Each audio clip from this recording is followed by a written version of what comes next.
In this video, we are going to be talking about purpose, the highs, the lows, the frustrating pieces of it, and what you can do if you are struggling to figure out your purpose.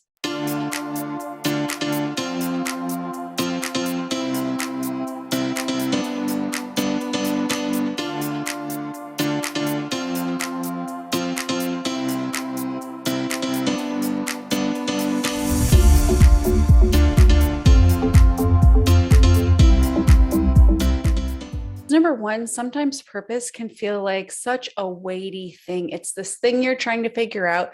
You feel like it's going to be the source of your happiness. And so if you don't feel like you're living your purpose, it can feel unbelievably frustrating and discouraging. And just it can feel like it sucks the life out of you, especially if you're working a job that you don't love and you feel like maybe you've been searching for a really long time. It can be really discouraging.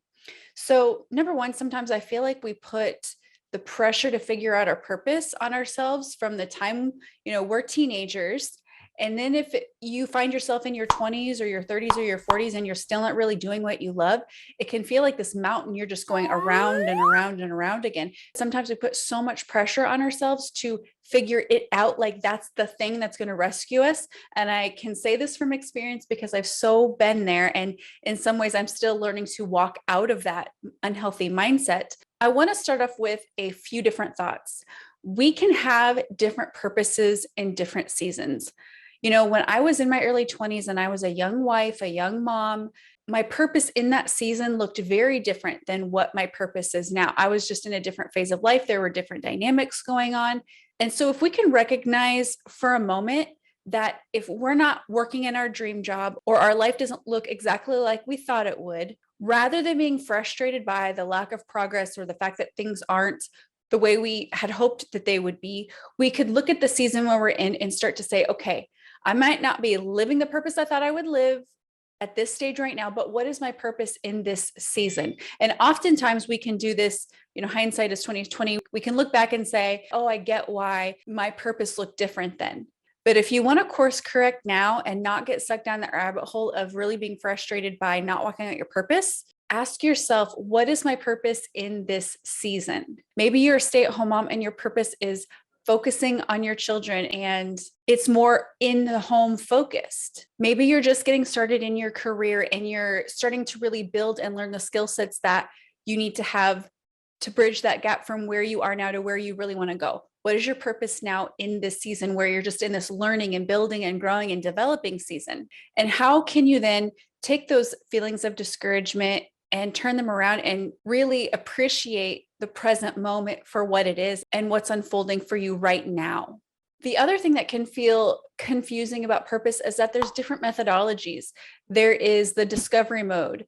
You take personality questionnaires. You're trying to link your personality with possible job options in fields and industries. There is what I call the invitation methodology, where you move forward with what you feel like is on your heart to do, and you just ask God to join you in that process and move forward.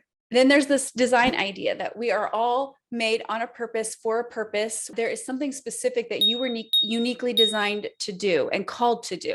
So with all of these different ways that you see and hear of people using to figure out your purpose, sometimes it can feel confusing because you're just trying to figure out, I don't care what the method is, just somebody tell me. So if you find yourself in just that discouraging place of, I've been down this road, I don't know what I'm supposed to do, I'm trying to figure out my purpose, and it's just turned into more of a frustrating mess than some sort of inspirational journey, I want you to know, number one, that you're not alone, and two, that God hears you and sees you where you're at.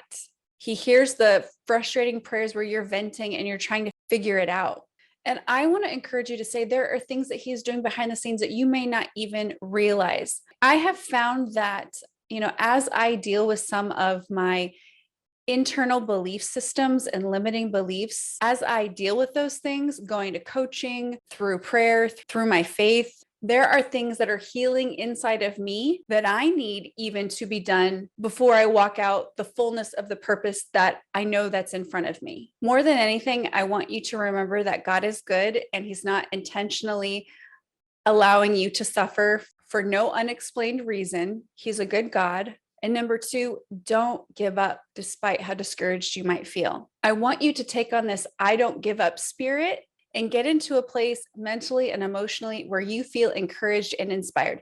Maybe it's listening to inspirational YouTubes or podcasts that speak on the type of thing that you want to go after and do. Maybe it's waking up an extra 30 minutes early to get your mindset right before you go about your day and then get discouraged because you're in this job that you hate and that's completely not fulfilling for you. And then you get frustrated because you're not living out your purpose. Start your day right so that you can intentionally set your mindset before you go into that job and before you go into your day, because perspective is everything.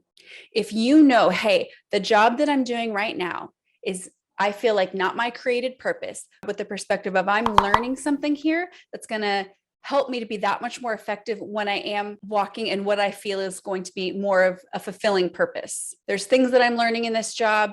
There's people that I'm getting to know. There's something that God is cultivating in me and teaching in me that I must need to know in order to be that much more set up and prepared for the future. Maybe it's putting some encouraging quotes or scriptures on 3x5 cards and putting them around your house so you can constantly see those and be reminded and encouraged to not give up. So while uncovering your purpose sometimes can be really, really frustrating, you have to know that there is purpose for you. And if there's something stirring on your heart that you want to do, that you want to walk out, I encourage you to lean into that. Maybe it's researching it more. Maybe it's talking to other people who are in the same vein or field of what you really want to go into. Maybe it's more reflection and prayer, and you just need to dive a little bit deeper with God and talk to Him about what you really want to do and what's been stirring in your heart. And I think one of my biggest epiphanies with purpose really is taking action, even when the path before you isn't perfectly clear, because taking action does bring a level of clarity. But waiting for everything to be perfect and waiting to have the blueprints, waiting to have